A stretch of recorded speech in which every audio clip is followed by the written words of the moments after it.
Ice witches are malevolent women who pester our lands. They are the cause of all respiratory ailments.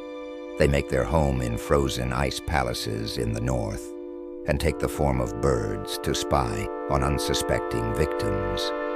However, humans regularly hunt and consume these very birds.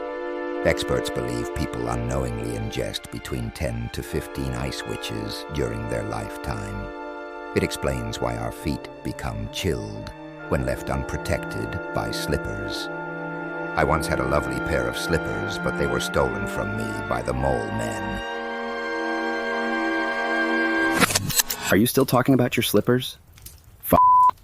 You need to move on. I can't move on. They were so soft.